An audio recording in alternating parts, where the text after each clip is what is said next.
রেস্টুরেন্টে খেতে গেলে অনেকেরই কিন্তু প্রথম পছন্দ থাকে ফ্রায়েড রাইস, আর সেটা যদি এমনভাবে বানানো হয় যাতে ওয়েট লস জার্নিতে খুব সুন্দরভাবে খাওয়া যাবে তাহলে তো আরও ভালো হয়। এর জন্য সবার প্রথমে আমি প্যানে 1.5 চামচ মতো তেল দিয়েছি, তাতে দিয়ে দিলাম একটুখানি কুচনো রসুন। তেলের সাথে রসুনটাকে কিন্তু আমাদের ভালোভাবে কিছুক্ষণ নাড়াচাড়া করে নিতে হবে। মিনিট 2 এরকম নাড়াচাড়া করার পর রসুন থেকে বেশ সুন্দর একটা স্মেল চলে আসবে। তারপর এতে দিয়ে দেবো সামান্য কুচনো পেঁয়াজ। তারপর দুটোকেই ভালো মতন কিছুক্ষণ আমাদের নাড়াচাড়া করে নিতে হবে। পেঁয়াজ আর রসুনটাকে ততক্ষণ সতে করতে হবে যতক্ষণ না এর থেকে হালকা একটা মিষ্টি বার্ন্ট গন্ধ চলে আসছে। আর অন্যদিকে কিন্তু আমি চিকেন আর মাশরুমটাকে একটু সয়া সস, গোলমরিচ গুঁড়ো, লবণ আর মধু দিয়ে ম্যারিনেট করে রেখেছিলাম, যেটা আমি দেখাতে পারিনি, তবে আমি পরিমাণগুলো ডেসক্রিপশন বক্সে মেনশন করে দেবো।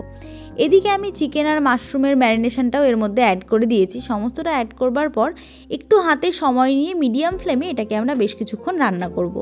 এদিকে চিকেন আর মাশরুম দুটোই যখন বেশ ভালো মতন সেদ্ধ হয়ে যাবে, এর মধ্যে আমরা বাকি সবজিগুলো একে একে অ্যাড করব। এতে আমি আরও দিয়েছি গাজর। শীতের এই রংবাহারি সবজির মধ্যে কিন্তু থাকে অনেক স্বাস্থ্যগুণ, আর আজকের রাইসে আমি কিন্তু শীতের বেশ কিছু সবজি ব্যবহার করেছি, তাই সেটা আমাদের খেতেও যেমন ভাল লাগবে তেমন হেলথ বেনিফিটসেও ভরপুর। এর মধ্যে গাজরটাকে আমি কিছুক্ষণ নাড়াচাড়া করে ব্রোকলিটাকে ছোট টুকরে কেটে রেখেছিলাম, সেটাও অ্যাড করে দিয়েছি। কিছুক্ষণ লো টু মিডিয়াম ফ্লেমে এগুলোকে আমরা একটু নাড়াচাড়া করে নেব।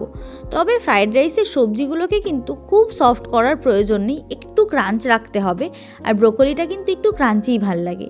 এদিকে আমি আগে থেকে একটুখানি ডিমের ভুর্জি বানিয়ে রেখেছিলাম, সেটাও এর মধ্যে দিয়ে দিয়েছি। আর ডিমের ভুর্জিতেও কিন্তু তেল আমি খুব সামান্যই ব্যবহার করেছিলাম। সমস্তটাকে ভালোভাবে মিক্স করে আমি আগে থেকে বাসমতি চালের ভাত বানিয়েছিলাম, সেটা অ্যাড করে দিয়েছি। ঘরে রেগুলার চালের ভাত থাকলে সেটাও ব্যবহার করা যেতে পারে অনায়াসে। আর এই যে ভাতের ব্যাপারটা একটু বলে রাখি, যখন আমরা ভাত বানাবো ভাতটা কিন্তু 80%-এর বেশি আমাদের রান্না করা যাবে না, তাহলে ঝুরঝুরে রাইস একেবারেই হবে না।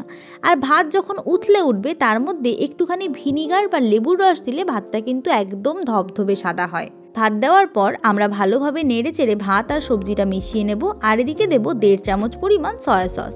এই রাইসে কিন্তু আর কোনো সসেরই ব্যবহার হবে না, সয়া সসের জন্যই এটার খুব সুন্দর একটা টেস্ট চলে আসবে।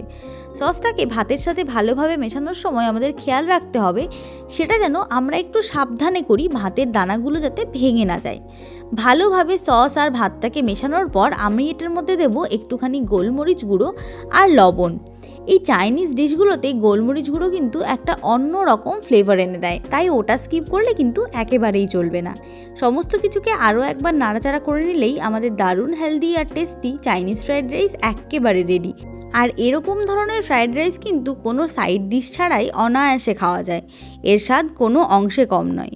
এটাকে তাই গরম গরম আমি এমনিই খাবো। তোমরাও খুব জলদি এটাকে বানাও আর আমায় জানাও ভিডিওটা কেমন লাগলো। আর তোমরা যদি আমার চ্যানেলে আজকে নতুন হয়ে থাকো তাহলে সাবস্ক্রাইবটা করে যেতে একেবারেই ভুলো না, আর বেল আইকনটা প্রেস করে দিও যাতে আমার সমস্ত লেটেস্ট ভিডিওর আপডেট সবার আগে তোমাদের কাছে যায়। আজকে তাহলে এই পর্যন্তই, দেখা হচ্ছে পরের ভিডিওতে নতুন আরেকটি রেসিপি নিয়ে।